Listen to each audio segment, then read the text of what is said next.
Hotel Echo Lima Lima Oscar. Good afternoon from London, England, or should I say good morning? If you're just waking up, it's good morning if you're getting ready for work, having a shower, or should I say good evening if you're just out and about doing shopping late night, or good night and rest well from your host, your guy himself, the one and only and truly DLG Repping, short for Dele London Gooner, Space Romeo Echo Papa Indigo November. Now this is my match review of Chelsea 2, Arsenal 4. Well, where can I start?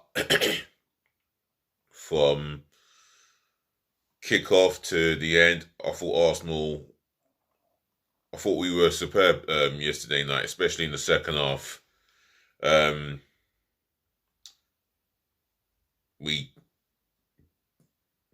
dug deep. We defended as well as we can. Hit Chelsea on the counter. Oh, not this again. When I see moments like that, it makes you realise that the favourites will always be the Davids, but the Goliath are always the underdogs. And when you see moments like this, when the underdogs are victorious, it's one of the reasons why football will never die. And I saw an underdog-spirited performance by Arsenal. Against the odds, nobody would have thought we would have got anything out of that game, and rightfully so. For the last 3 games, 3 defeats. All right, this is now 3 points in 3 point. Well, this is a subtotal of 6 points out of a possible 15. 2 wins in 3, 2 wins out of 5. Yeah, it's not been good enough, and if we don't capitalise against Man United, well, we'll drop points, and the Chelsea victory will mean nothing. However, what a performance. And before I get into it even more, make sure you smash the thumbs up like button for me in abundance. Do help me by sharing this channel all over the globe, virally, especially to your friends and your relatives. And if you're watching for the first time, share this amongst your friends and relatives and inform them to share this channel amongst their friends and relatives. The comment section, you know what to do. If you've got a response to the Chelsea 2 Arsenal 4 game, leave it in the comment section below, etc. That's where positive feedback belongs as far as I'm concerned. And help me to subscribe to the channel. 1,000 subscribers is the goal for me. It's the road to 1,000 subscribers from DLG Repping. Subscribe to my channel and let's push it to the target I want. Smash that subscribe button left, right and centre. Encourage your friends to subscribe to the channel. If they haven't, get subscribing. If you're watching for the first time, encourage your friends and relatives to get subscribing as well as yourself. Yeah? And I'll shout you out. As many subscribers as possible. Why not? There's all love in this channel. Right, Chelsea overall were just very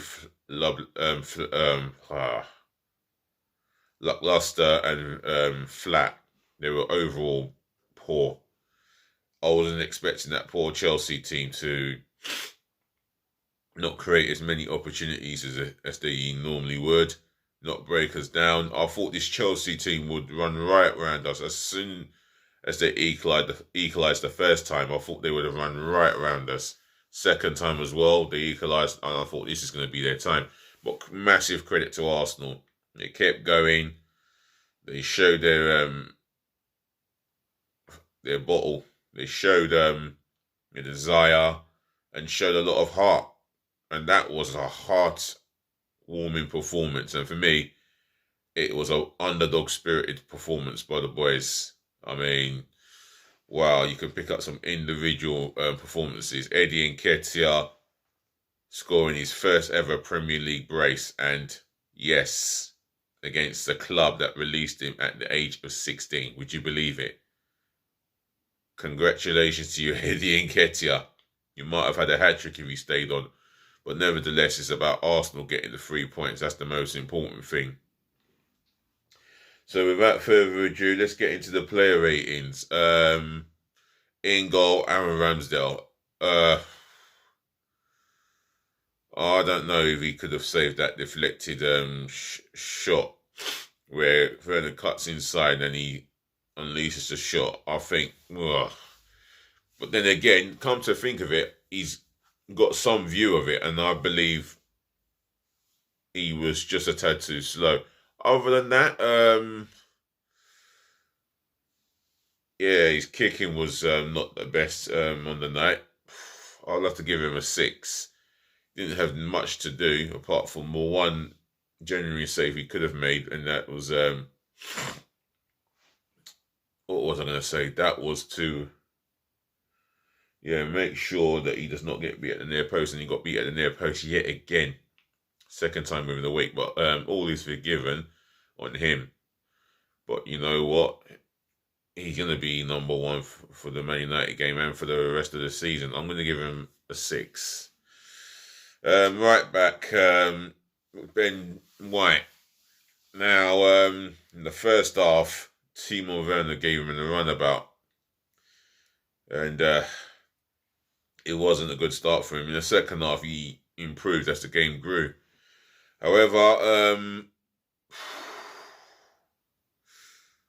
didn't do enough to get forward in support of Saka. But nevertheless, defensively, he was always solid and competitive in the air, but not enough as such as the offensive side of things. I'm giving him a 6. Rob Holding did pretty well, won everything in the air, won his Euros. I mean, he won his fair Euros against Lukaku. He did really well he did pretty well against Lukaku. Won his, like I said, he won balls in the air. He was, first to everything. And interceptions, first at that. And, that's a strong game. I'm going to give him a 7. Gabriel dos Santos Miguel, I thought he was the best out of the 2 centre-halves. Powerful. Outpowered his opponents, whoever it was, or the attacker, or the attackers, whoever it was. He was, he was solid, quick as well, and he made an exceptional defensive headed clearance from a corner, which was swinging in. It was an in-swinging corner going in, and Gabriel Magalhaes dos Santos had to make sure that the header was out, because Aaron Ramsdale,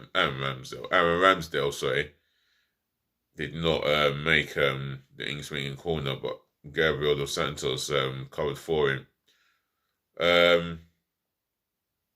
I'll give him a 7.5. I would give Nuno Tavares. Oh, he didn't have too much of a bad game. I mean, he got forward when he can. He showed how quick he is and effective. He showed how quick and effective he is when he's going forward. He put in a low cross in the first half. Well, it was a cross-com shot. He got forward very well, but his end product was so poor. Defensively, again, didn't have too much work to do defensively, but the only work he did have was to get goal side of Reece James. He allowed Reece James to go on the outside of him and get a low cross in to no avail, because Ramsdale just about dealt with the situation, and Arsenal cleared their lines in the end. Nuno Tavares, I'm going to give him a 6. Right, the 2 in the pivotal part of the midfield. Mohamed El Neni, what can I say about him? What a performance. He was everywhere. I mean, he's not going to be the best footballing midfielder in the world. We get that. But one thing for sure, he keeps things simple. He went in with tackles. his fitness is second to none. He never stopped running. When he had the ball at his feet, he kept it as simple as possible. He even took responsibility as well, which was impressive for me. I'm giving him an 8. Granit Xhaka, what a performance. I mean, the second goal that we scored, which led to Emil Smith-Rowe's fine finish. We were on the edge, we were defending in our box, yeah? Granit Xhaka's got the ball in our box. He's turned inside. And then before you know it, he's beaten Alonso with a nutmeg. And that could have been horrible for us. That could have easily have gone completely horribly wrong. Luckily, he got past Alonso, played a nice forward pass to Odegaard. Saka, I mean, the build-up to Arsenal's second goal was absolutely vintage. And Smith-Rowe finished it off for Odegaard assist. So, yeah, Granit Xhaka had a big part to play in that. I'm going to give him an 8.5 for his overall performance on the night.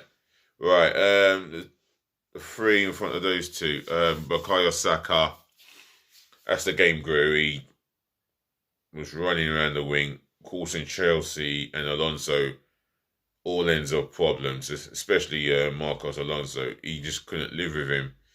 And he got us the penalty, which he converted so well. And the way he faced up to it, the responsibility, and said, I'm taking it. I want to put away the demons that be Euro 2020. And he took his penalty well, sending Mendy the wrong way. I'm giving him an 8. Martin Odegaard, what can I say? Yeah, he had spells in the game where he was effective, and then otherwise, when he hasn't got the ball, he works as hard as he can to win the ball back for the team, close the opponent down. Nothing spectacular, so I'm giving him a 7. Emil Smith-Rowe, let's see. One of the Haaland boys, along with Saka, scored a brilliant goal. Worked his socks off, I suppose. And I suppose he kept going as well. But didn't see too much of him. I would like to see more of him on the ball and in the game. So I'm going to give him a 6.5. Eddie Nketiah, brilliant performance off the ball. Closed the defenders down, which he did for the first goal he scored against Andreas Christensen, who just completely went for the back pass. He got it horribly wrong, and Eddie Nketiah sprinted past him, launched onto it, ran in front of Malang Sarr, and slotted it superbly into the bottom corner.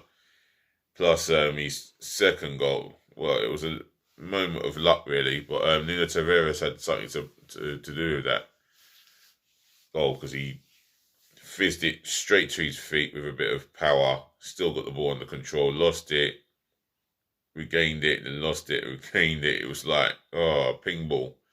But he got in between the two defenders and he poked it home to make it 3 to Arsenal. I'm going to give him a 9.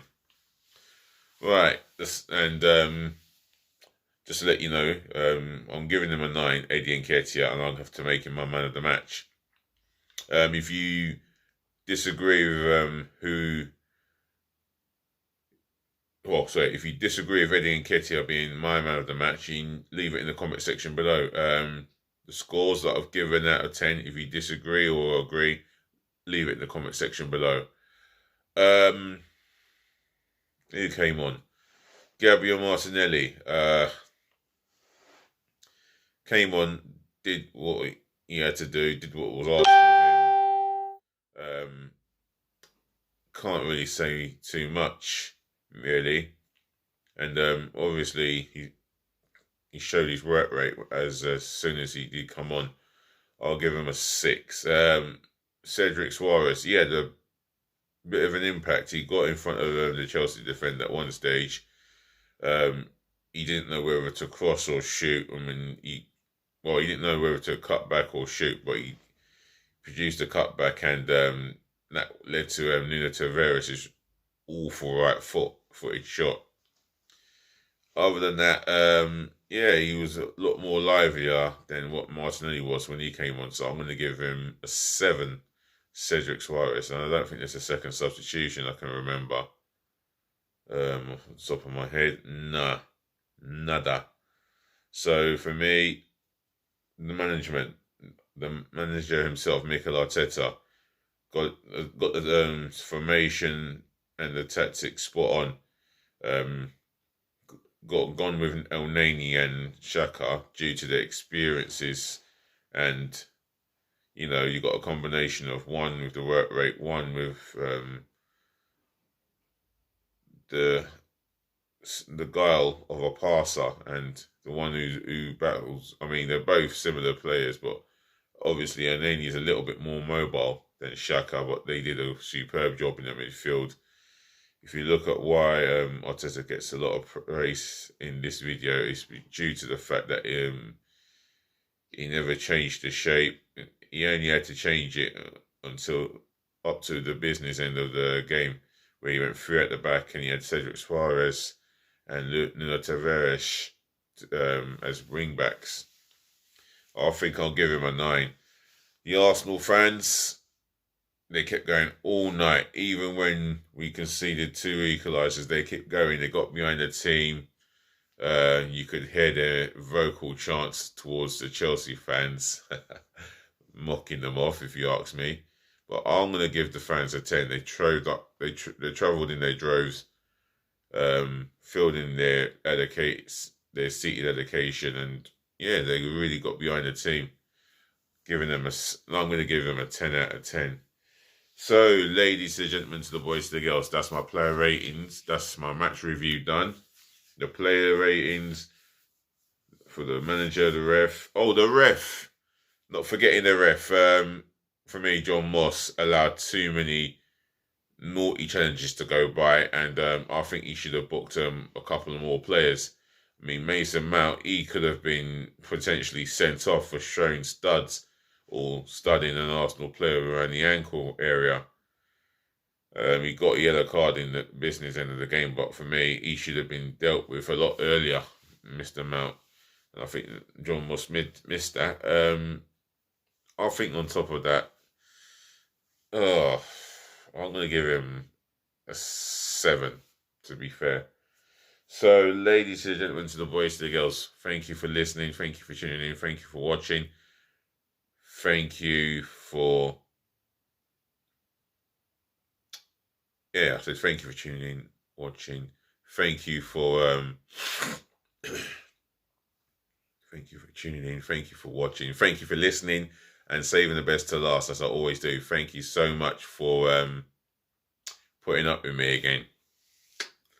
I am the delighted Gooner. I'm pleased with the result. I'm not getting carried away because we got Manchester United at home. And speaking of which, I will be doing a match preview of that game, Arsenal v Manchester United. So don't forget to tune in. Until next time, DLG Repping, we'll talk again. Take care of your friends, take care of your families, take care of yourselves. Peace, love and bless again. If you've been out in the weather or you're out in the weather still, then enjoy yourself. If you've been out and you've just come back in, welcome to my recording. Other than that, I'm out of here. Peace, love and bless again. I just said that. So just remember to please be kind but be nice.